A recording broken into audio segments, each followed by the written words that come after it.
Hi friends, வணக்கம். நான் இன்றைக்கு வெள்ளைப்பொட்டும் டின் ஃபிஷ் கறியும் தான் செய்து காட்ட போகிறேன்.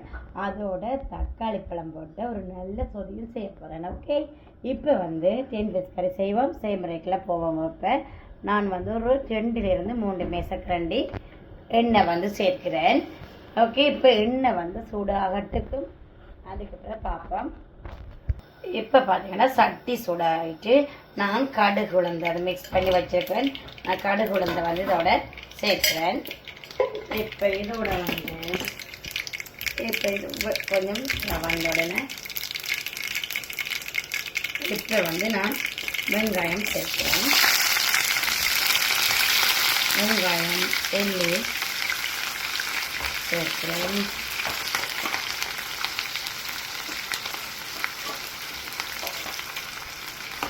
இப்போ இது ரெண்டும் கொஞ்சம் வதங்கட்டும். நாங்கள் இதோடு சேர்த்து இப்போ கொஞ்சம் கல் உப்பு நான் சேர்க்கிறேன். கல் உப்பு இப்போ சேர்க்கிறேன். இப்போ இது கொஞ்சம் வதங்கி வரட்டுக்கும். அதுக்கப்புறம் பார்ப்போம். ஓகே,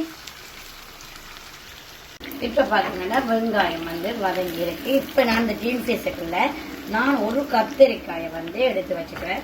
அந்த கத்திரிக்காயை நீங்கள் பொரிச்சிட்டு அதோட சேர்த்து டின் ஃபிஷ் போட்டு வச்சிங்கன்னா செம்ம டேஸ்ட்டாக இருக்கும். அப்படி சாப்பிட ஒரு மீட்டு போட்டு கூட சாப்பிடலாமே நினைத்தேன். இப்போ பார்த்தீங்கன்னு சொன்னால் இந்த கத்திரிக்காயெல்லாம் வடிவாக பொரிஞ்சு வருது. பொரிஞ்சு வரைக்கல நாங்கள் இதில் நான் எடுத்து வச்சுக்கிறேன் பெருஞ்சீரகம். பார்த்தீங்கன்னா தெரியும், பெருஞ்சீரகம், மிளகு, நச்சீரகம், வெந்தயம், கருவா, ஏலக்காய், கராம்பு எடுத்து வச்சுருக்கிறேன். இப்போ இதெல்லாத்தையும் நான் இதில் சேர்க்கிறேன். அதோட அதே கையோட கருவேப்பிலையும் சேர்த்துட்டு இப்போ கொஞ்சம் மில்லவா எடுத்து அப்படியே தள்ளி விடுவேன். ஓகே, அதுக்கு பிறகு இப்போ நான் என்ன செய்வேன், தக்காளி பழம் கொண்டு சேர்க்கிறேன்.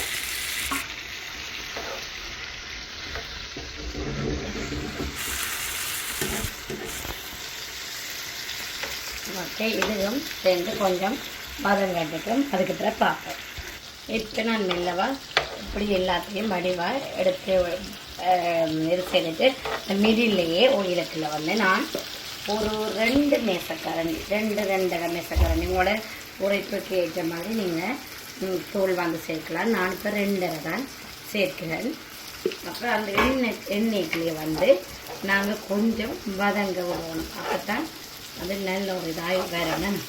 கிரேவி வடிவான கலராக நல்லா கலர்ஃபுல்லாக இருக்கும். ஓகே,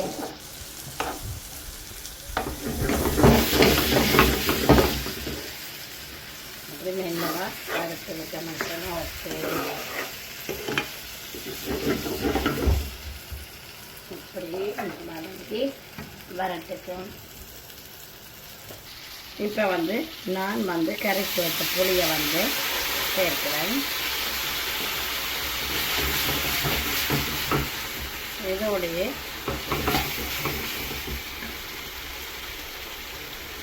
கொஞ்சம் சேர்த்துட்டு இதோடையே சேர்த்து நான் இப்போ என்ன சேர்க்குறேன்னா அந்த இன்ஃபிஷ் எல்லாத்தையும் ஆட் பண்ண போகிறேன். இதோட கொஞ்சம் போட்டை சேர்க்கிறேன். நேரடியாக விட்டால் இல்லாமல் இதாக போயிடும். அப்போ கரண்டியை வச்சு இப்படி விட்டோம்னா ஓகே இருக்குங்க.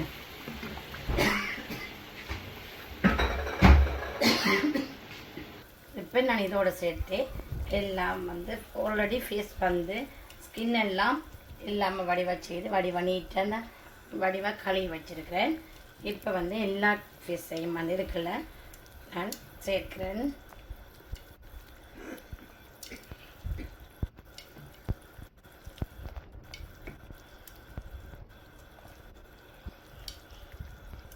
இப்படி எல்லா ஃபேஸையும் சேர்த்தாச்சு.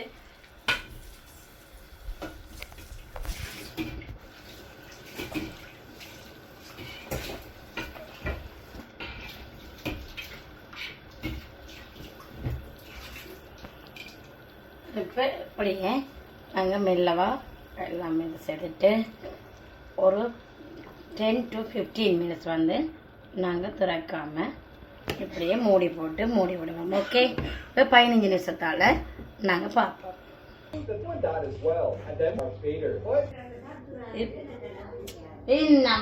இப்போ பார்த்தீங்கன்னா 15 நிமிஷம் ஆகிட்டு இப்போ நான் ஓப்பன் பண்ணிட்டு இப்போ கரண்டி நாங்கள் கூடுதலாக நார்மலாகவே வைக்கிறீங்க.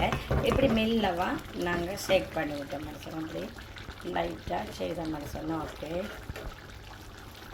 ஓகே, இனி கொஞ்சம் எண்ணெய் உறந்து நல்ல வடிவாக வறுத்தி வரட்டுக்கு.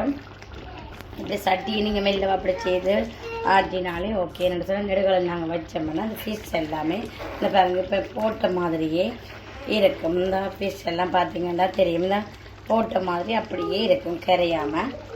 இப்போ டீன் ஃபிஷ்ஷே சாஃப்டானது பார்த்தீங்கன்னா நான் கரண்டி வைக்காமல் இருந்தால் அது நல்ல வடிவாக இருக்குது. இப்போ நாங்கள் ஓப்பன் பண்ணினதுலேயே உப்பு புளி எல்லாமே வந்து நாங்கள் இப்போ செக் பண்ணி பார்ப்போம். யா, பர்ஃபெக்டாக இருக்குது. நாங்கள் போடவே தேவையில்லை. உங்களுக்கு விருப்பமாக சொன்னால் ஒரு 2-3 பச்சை மிளகாய் வந்து அதில் சேர்க்கலாம். அந்த ஃப்ளேவருக்காக வேண்டியது உங்களுக்கு விருப்பம்னா நான் இப்போ சேர்க்கிறேன், சும்மா நல்லா இருக்கும். அதோடு வந்து ஃபைனலாக வந்து நான் கறி லீஃப் வந்து ஆட் பண்ணுறேன். கறி லீஃப் வந்து மேலால் இப்படி ஃபைனலாக இப்படி நான் ஆட் பண்ணி வர்றேன். இப்போ நல்ல வடிவாக இருக்குது. இப்போ டேஸ்ட்டும் வந்து ஓகேயா இருக்குது. இப்போ நல்ல வடிவாக வத்தின பிறகு ஃபைனலாக உங்களுக்கு காட்டுறேன்.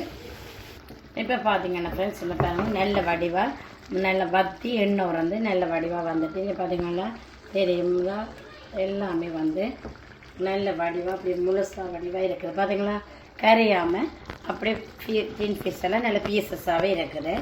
அதே நேரம் இந்த கத்தரிக்காயெல்லாம் நல்ல வடிவாக இங்கே பார்த்தீங்களா தெரியும் பொரிஞ்சது எல்லாம் நல்ல வடிவாக இருக்குது. பார்த்தீங்களா இருக்குது. இப்போ உப்பு புளி எல்லாம் ஃபைனலாக எல்லாமே பர்ஃபெக்டாக இருக்குது. அப்போ நான் சர்வ் பண்ணிடலாம். இப்போ இப்படியே தான் இருக்குது. அப்போ இதே மாதிரி நீங்களும் செய்து பாருங்க. நல்ல டேஸ்ட்டாக இருக்குது. டேஸ்ட்டாக இருக்கும். வித்தியாசமான ஒரு முறையில் இருக்கும். ஏன்னா டீன் ஃபிஷ்க்கு மோஸ்ட் வந்து கத்திரிக்காய் அப்படி ஒன்றும் போட மாட்டேருந்தானே. அப்போ அப்படி நீங்கள் செய்தீங்கன்னா சின்னாக்களுக்கும் பிடிக்கும். டிஃப்ரெண்ட்டான ஸ்டைல்லே டேஸ்ட்டில் கேட்கல எல்லோரும் விருப்பப்பட்டு சாப்பிடுவாங்க. இப்போ வந்து இதை நான் இப்போ நிப்பாட்ட போகிறேன். ஓகே, இதே மீதில் நீங்கள் செய்து பார்த்துட்டு கமெண்ட் பண்ணுங்க. தேங்க்யூ. ஓகே.